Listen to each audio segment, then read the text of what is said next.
October 2019, Nashik, Maharashtra, India. Located about 100 miles northeast of Mumbai, Nashik is known for its ancient temples, vineyards, and peaceful atmosphere. It's not the kind of place where you expect a paranormal story. But what happened inside a cancer hospital here still haunts one man to this day. This story was shared by a man named Harish, and according to him, everything you're about to hear is true. At the time, Harish's friend was involved in religious and spiritual work. One weekend, he and a group of people traveled to a cancer hospital in Nashik. They had been invited to conduct a prayer ceremony dedicated to Lord Dattatreya, a respected spiritual figure in Hindu tradition. Because preparations were extensive, the group arrived a day early. They spent the entire day arranging materials, setting up decorations, and preparing for the ceremony. By evening, everyone was exhausted. After a quick meal, they decided to sleep early. The hospital building had a strange layout. Lower floors were for patient care. Upper floors held long-term patients and their families. And at the very top lived the doctors and their families. The group was given a guest room near the ceremony area. Nothing seemed unusual. Not yet. Around midnight, the hospital became eerily silent. Conversations disappeared. Hallways emptied. Only the distant hum of medical machines remained. A silence that felt unnatural. 4 men slept in the room, 2 on mattresses, 2 on a bed. Harish's friend slept on the edge of the bed, closest to a small kitchen area. The kitchen looked abandoned, like it hadn't been used in years.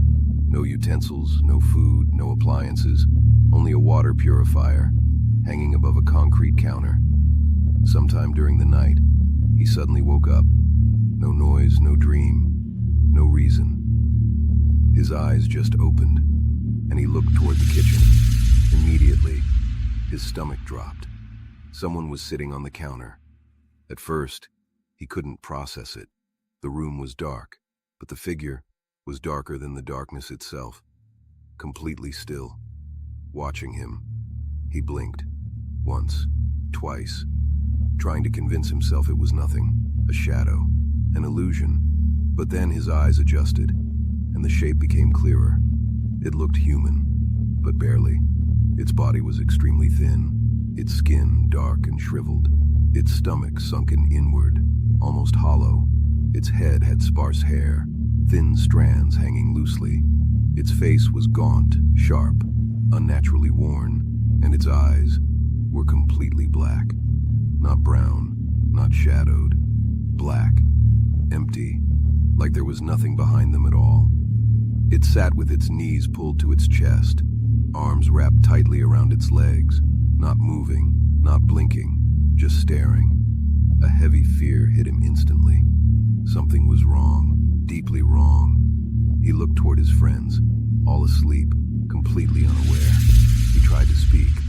Nothing came out. He tried to move. His body wouldn't respond. Then slowly, he looked back. The counter was empty. For a moment, he thought it was gone. Then he saw it again. It was standing on the floor. Closer now. Much closer. And it was moving toward him. Slow steps. One at a time. No sound. No change in expression. Only those black eyes, locked on him. He reached for his sleeping friend, his hand trembling. He shook him. Harder this time. Nothing. No response. It was like the room itself was asleep. Too deep. Too unnatural. And the figure kept coming. Closer. Closer. At that moment, he was certain. It was not human. Panic took over. He wanted to scream, but his throat locked shut. The figure was now close enough to see clearly. Those hollow black eyes, that thin, broken body, that lifeless stare. He pulled the blanket over his head, closed his eyes tightly, and began praying, silently, repeatedly. Minutes passed, or maybe hours. He didn't know. Then, exhaustion took over, and he fell asleep. Morning light filled the room. Everything looked normal. The kitchen was empty. The counter was empty. No trace of anything. He told the others. They laughed, called it a dream. Stress, exhaustion. No one believed him. The ceremony went ahead. Everything completed smoothly, and by evening, they all left. But for him, it didn't end there. In the days that followed, the image stayed. Those eyes, that face, that silence. He began to feel weak, constantly tired, unable to sleep. His appetite disappeared. His energy faded. Day by day, he worsened. Doctors ran tests. Everything came back normal. No explanation, no diagnosis. Still, he kept getting worse. Finally, his family took him to a spiritual practitioner.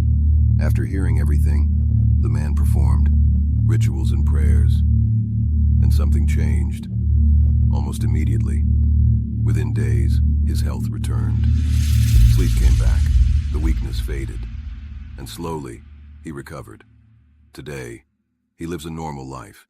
He still participates in spiritual activities, but he rarely speaks about that night. Only one thing remains, something he has never forgotten. That black figure, sitting silently on the kitchen counter, watching, waiting, as if it had always been there, and as if it never truly left. So the question remains, what did he really see that night?